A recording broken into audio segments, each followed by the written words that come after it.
चंद्रमा उसी जल में प्रतिबिंबित होता है जो जल शांत स्थिर। यही तो समस्या होती है मन की। मन कभी भी शांत नहीं हो पाता है। जहां शांति नहीं वहां कुछ भी नहीं रुकता। समुद्र की लहरों की भांति विचारों का उपद्रव मन को निरंतर स्थिर रखता। कुछ भी सुनने और समझने के लिए मन का मौन रहना आवश्यक है, किंतु मन मौन रहना नहीं जानता। वो तो निरंतर कुछ ना कुछ कहता रहता। प्रतिपद शब्दों का आक्रमण चलता रहता है मन पर, और यही आक्रमण है जिसके कारण व्यक्ति कभी भी शब्दों के परे नहीं जा पाता। जहां जीवन की सत्यता का बोध उसकी प्रतीक्षा कर रहा होता। फिर यही तो समस्या होती है मन की। मन कभी भी शांत नहीं हो पाता। जहां शांति नहीं वहां कुछ भी नहीं रुकता। समुद्र की लहरों की भांति विचारों का उपद्रव मन को निरंतर स्थिर रखता। कुछ भी सुनने और समझने के लिए मन का मौन रहना आवश्यक है, किंतु मन मौन रहना नहीं जानता। वो तो निरंतर कुछ ना कुछ कहता रहता। प्रतिपद शब्दों का आक्रमण चलता रहता है मन पर, और यही आक्रमण है जिसके कारण व्यक्ति कभी भी शब्दों के परे नहीं जा पाता। जहां जीवन की सत्यता का बोध उसकी प्रतीक्षा कर रहा होता। एक भक्त सदैव ये जानकर विश्राम करे कि कोई है जो सदैव उसका ध्यान रखता है।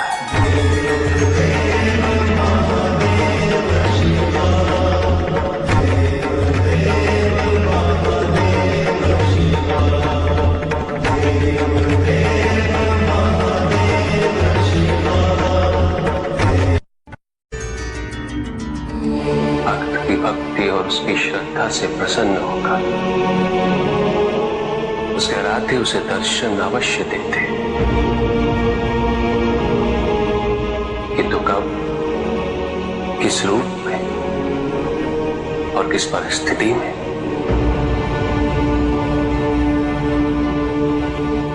इसका पूर्व ज्ञान होना भक्त के लिए संभव नहीं होता।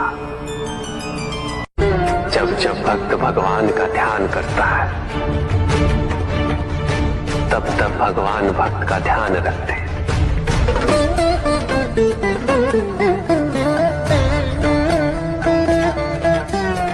किंतु जिस क्षण भक्त भगवान का ध्यान नहीं करता तब भी भगवान भक्त का ध्यान रखते हैं। इसलिए तुम्हारा ये कथन उचित है नंदी। मैं व्यस्त हूं और मैं चिरंतन काल से लेके चिरकाल तक व्यस्त रहूंगा। प्रत्येक क्षण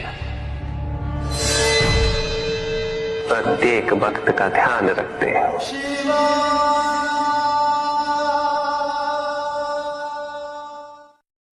जहां न अमृत न विष, न सुख न दुख, न स्वर्ग न नरक, वही परम आनंद है। उसी परम आनंद तक की यात्रा है तुम्हारी। ये यात्रा आनंद के सानिध्य की है।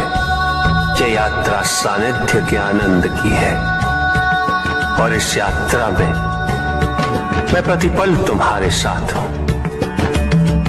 मुझे ढूंढो मत, केवल पहचानो, तुम ही मैं हूं, मैं ही तुम।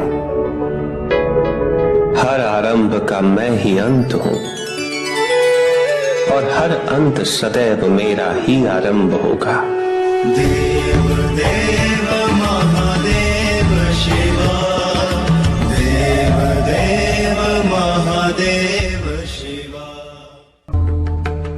जिसके कारण स्वार्थ, विनाश, क्रूरता, अशांति और भय में वृद्धि हो, वह ज्ञान है। किंतु जो व्यक्ति को उदार, निर्भीक, सहनशील और विनम्र बनाए, वही ज्ञान है। अज्ञान की शक्तियां दुरुपयोग करने हेतु प्रेरित करती हैं, किंतु जो अपनी शक्तियों और अपने सामर्थ्य के प्रति अपने उत्तरदायित्व को समझाए, जो न केवल अपने अपितु अपने से पहले संसार के उद्धार हेतु प्रोत्साहित करे, वो ज्ञान है। ज्ञान का मूल उद्देश्य ही परोपकार है, सृजन है। दूसरों की भावनाओं को समझना, उनका आदर करना, यही ज्ञान है। क्योंकि ज्ञान हमें न केवल अपने अपितु दूसरों के दुख और सुख के प्रति भी संवेदनशील बनाता है। किंतु जो दूसरों की भावनाओं का अनादर करे, उसे ज्ञान की श्रेणी में कैसे रखा जा सकता है? अज्ञान के कारण व्यक्ति सांसारिकता में बंधता जाता है, मोह माया में उलझता जाता है। अज्ञान परम सत्य से दूर ले जाने का माध्यम है, किंतु ज्ञान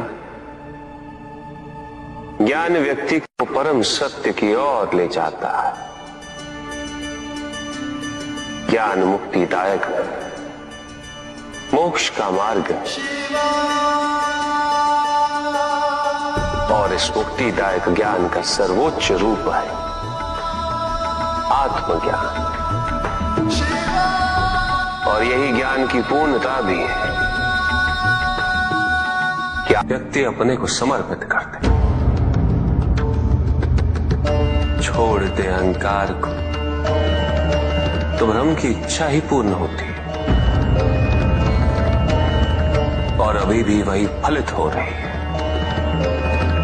ऐसा नहीं है कि हम उससे भिन्न फलित करा लेंगे, लेकिन व्यक्ति भिन्न फलित कराने में लड़ेंगे, टूटेंगे, नष्ट हो।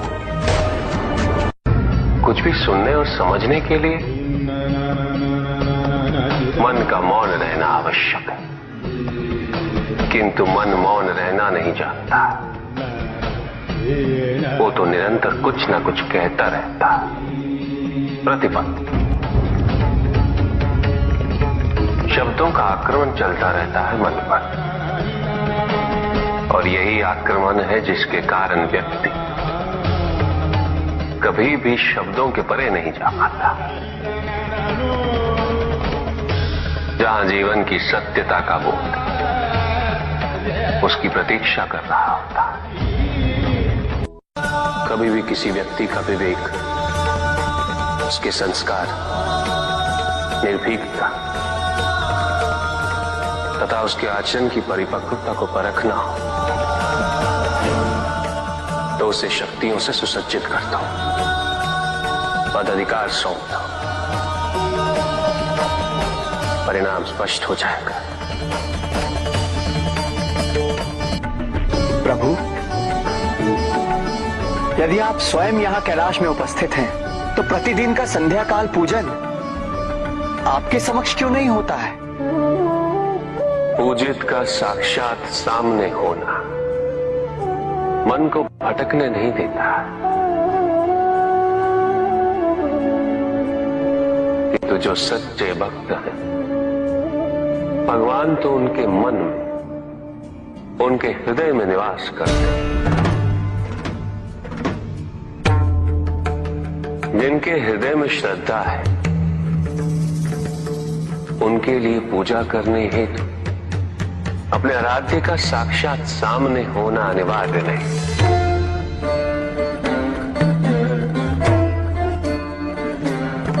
वो तो अपने मन के नेत्रों से प्रतिपल उनके दर्शन पा रहे हैं।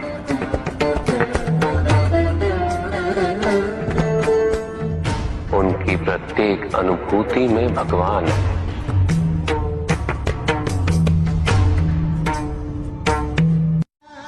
सुख आंतरिक होता है, संतोष आंतरिक होता है। उन्हें बाहरी तत्वों से रेखांकित और परिभाषित नहीं किया जा सकता, आकार से नहीं पाया जा सकता। आकार के आधार पर केवल अहंकार ही उत्पन्न होता है, क्योंकि आकार से तुलना करने का संदर्भ प्राप्त हो जाता है। यदि तुम्हारा आकार छोटा है तो तुमसे भी छोटा कोई ना कोई अवश्य होगा, और यदि उसी प्रकार तुम विशाल हो तो तुमसे भी विशाल इस संसार में कोई ना कोई अवश्य होगा। इसीलिए शरीर या आकार की तुलना करना कभी भी शाश्वत सुख का आधार नहीं बन सकता। युद्ध किसी व्यक्ति से नहीं गणेश, मानसिकता से होता। युद्ध में संघर्ष अच्छाई या बुराई का नहीं होता, सभी में अच्छाई है और बुराई भी है पुत्र। युद्ध तो विचारधाराओं का होता है। व्यक्ति अपने पराक्रम पर, अस्थिरता तो केवल अविश्वास से आती है। स्थिरता के लिए विश्वास अनिवार्य। विश्वास और शांति की निरंतरता बनाए रखना कैसे संभव है? इस नकारात्मकता का प्रसार हम कैसे रोकें प्रभु? केवल इस जागरूकता से कि सब कुछ अहम से संबद्ध नहीं। जब भी किसी व्यक्ति के कार्य में अहम भाव प्रबल हो तो अहंकार व्यक्ति जैसा भी हो उसे अस्तित्व केवल वैसा ही प्राप्त होता है। व्यक्ति यदि अपने कर्मों के लिए अपने को उत्तरदायी समझे तो वो स्वतंत्र था। जब तक व्यक्ति किसी और को उत्तरदायी समझेगा तब तक वो निर्भर रहेगा। व्यक्ति यदि ये सोचे कि उसके दुख का कारण कोई और है तो सुखी कैसे रह पाएगा? यह असंभव है, क्योंकि दूसरों को परिवर्तित करना उसके वश में नहीं। वो तो केवल अपने आप को परिवर्तित कर सकता है। यही एक स्वतंत्रता है उसके पास। जो पीड़ा है, जो कष्ट है, वो व्यक्ति के अपने फल है, अपने निर्णय के फल। और जिस दिन वो अपने निर्णय परिवर्तित कर ले उसी दिन उसके जीवन में परिवर्तन भी आ जाएगा। जिन्होंने जीवन के प्रति घृणा सिखाई उन सभी व्यक्तियों ने पृथ्वी को नर्क बनाने में अपना योगदान दिया। इसलिए अधिकांश व्यक्ति अपने दोष, अपनी त्रुटियां और अपनी व्यर्थता को जीवन पर आरोपित कर मुक्त हो जाते हैं। उन्हें लगता है कि जीवन ऐसा ही होता है और उसके समक्ष वो विवश। वो ये नहीं समझते कि वो जिन प्रवृत्तियों को लिए वो प्रवृत्तियां दुख को जन्म देने वाली वृत्तियां हैं।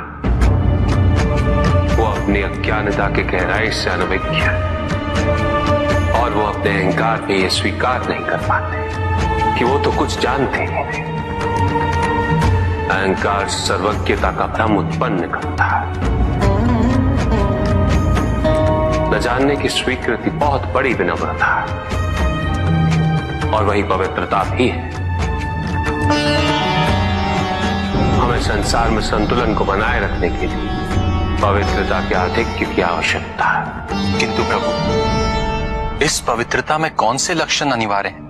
अनेकों लक्षण, किंतु इन परिस्थितियों में जो सबसे अधिक महत्वपूर्ण है वो है सतित्व। सकारात्मक ऊर्जा का सबसे पावन स्वरूप सतित्व। इस सतित्व पर मात्र विश्वास ही पर्याप्त है व्यक्ति को सुरक्षित रखने के लिए।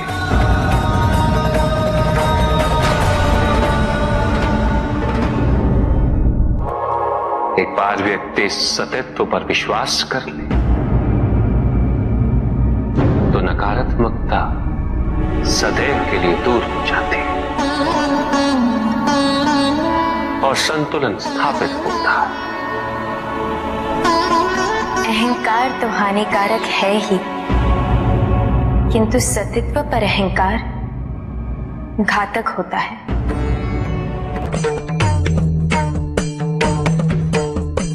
कोई भी ईश्वर को प्राप्त करने के लिए तपस्या नहीं करता।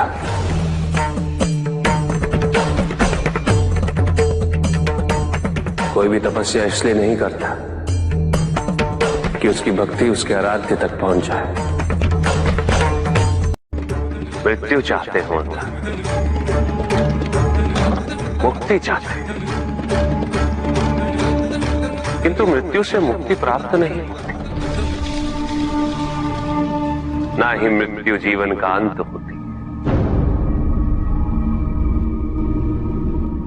सृष्टि ही जीवन, प्रकाश ही जीवन। और यदि जब हम नेत्र खोले और हमें प्रकाश की अनुभूति ना हो, तो इसका यह अर्थ नहीं कि प्रकाश कहीं नहीं। प्रकाश है। आवश्यकता है तो अपने नेत्र खोलकर अंधकार के परे देते। यदि इस संसार में उन्नति तभी संभव है जब इस संसार में समानता हो, बराबरी। यदि कोई सर्वशक्तिशाली ही नहीं रहेगा तो कोई निर्बल नहीं होगा। यदि कोई बड़ा नहीं होगा तो कोई छोटा ही नहीं रह पाएगा। शक्ति के इस असंतुलन को संतुलित रखना अनिवार्य है, क्योंकि ईर्ष्यापूर्ण प्रवृत्ति व्यक्तिगत होती है। वो केवल अपने स्वार्थ, अपने उद्धार तक ही सीमित रहती। ईर्ष्या ही वो विष है जो व्यक्ति के हृदय में ना हारने की महत्वाकांक्षा को जन्म देती। जीतने की इस व्यवस्था से ग्रसित मनुष्य धर्म अधर्म, न्याय अन्याय, उचित अनुचित का ज्ञान भूल जाता है।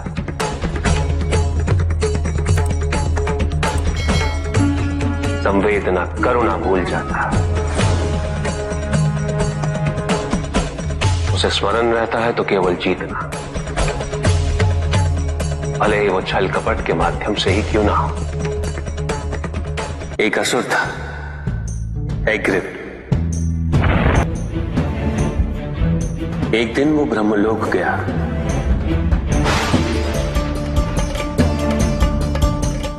और बड़ी चालाकी से उसने ब्रह्मदेव से चारों वेद प्राप्त कर लिए।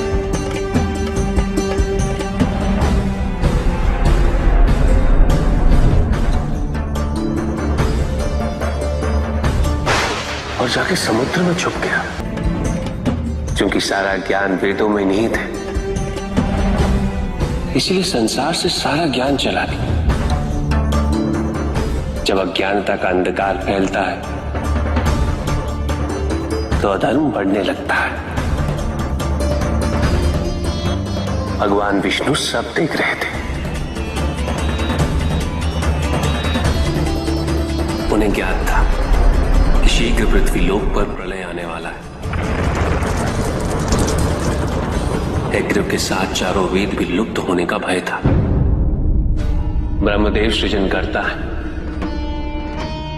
वेदों के अभाव में पुनर्जन्म की प्रक्रिया को पुनर्स्थापित करना अत्यंत कठिन। इसीलिए हैग्रीव से उन वेदों को पुनः प्राप्त करना अनिवार्य था। तो भगवान विष्णु ने क्या किया? भगवान विष्णु ने एक मत्स्य रूप धारण किया। वो एक मछली बने और नदी में अवतरित। राजा सत्यव्रत स्नान कर रहे थे। एक छोटी सी मछली उनके हाथ में आ गई। इतनी छोटी मछली? भगवान विष्णु?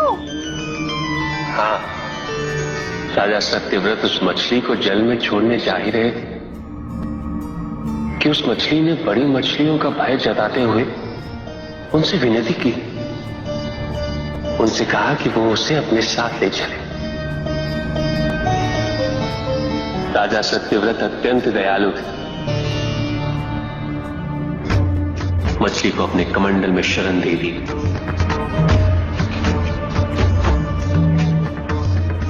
और अपने महल में ले गए। किंतु रात भर में मछली इतनी बड़ी हो गई कि कमंडल में रह पाना उसके लिए संभव ही नहीं था। और उसका बड़ा आकार देखने के पश्चात राजा सत्यव्रत ने उसे कमंडल में से निकालकर एक मटकी में डाल दिया। मटकी में डालने के पश्चात उसका आकार पुनः बड़ा हो गया। तो राजा सत्यव्रत ने उसे मटकी में से निकालकर एक सरोवर में रख दिया।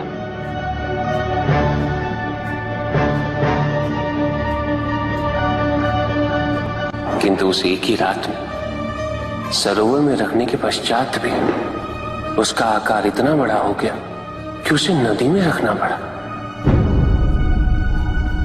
किंतु नदी में रखने के पश्चात भी उसका आकार पुनः बड़ा हो और इतना बड़ा हो गया कि यदि उसे महासागर में नहीं रखा जाता तो उसकी मृत्यु निश्चित थी। राजा सत्यव्रत उसे महासागर की ओर ले गए।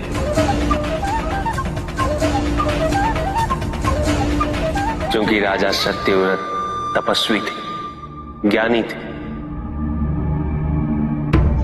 उन्हें आभास हुआ कि ये कोई साधारण मछली नहीं, ये स्वयं साक्षात भगवान विष्णु ही है। भगवान विष्णु राजा सत्यव्रत की उदारता से अत्यंत प्रसन्न थे। इसीलिए उन्होंने राजा सत्यव्रत को मत्स्य रूप धारण करने का कारण बताया। साथ ही उन्होंने सत्यव्रत से कहा कि आज से 7वें दिन प्रलय आएगा, समस्त पृथ्वी जल में समा जाएगी। किंतु आप सप्त ऋषियों के साथ साथ अनाज, वनस्पति व अशुद्धों की प्रत्येक प्रजाति के बीज और प्रत्येक पशु का एक एक जोड़ा लेकर एक विशाल नौका में सवार होकर मेरी प्रतीक्षा कीजिएगा। केवल एक ही स्थान ऐसा होगा जिसकी ऊंचाइयों को जल छू नहीं पाएगा। मैं लौटूंगा और आपको वहां लेके चलूंगा। ऐसा कौन सा स्थान था? हिमालय पर्वत, अर्थात तुम्हारी माता के पिता हिमालय। फिर क्या हुआ? ऐसा कह के भगवान विष्णु समुद्र में चले गए और अपने मत्स्य रूप में उन्होंने हैग्रीव को ढूंढ निकाला। उस दुष्ट का वध करके वेदों को पुनः प्राप्त कर लिया। तो क्या प्रलय आया? हाँ, ठीक 7वें दिन। किंतु भगवान विष्णु के आदेश अनुसार राजा सत्यव्रत एक विशाल नौका में उनकी प्रतीक्षा कर रहे थे। तभी विष्णु जी एक सींग वाली विशाल स्वर्ण मत्स्य रूप में प्रकट हुए। नौका को मत्स्य से बांधते हेतु सर्पराज वासुकी का प्रयोग किया गया और विष्णु जी ने अपने वचन अनुसार उन सबको हिमालय तक सुरक्षित पहुंचाया, ताकि प्रलय के पश्चात वेदों के आधार पर संसार पुनः बसाया जा सके।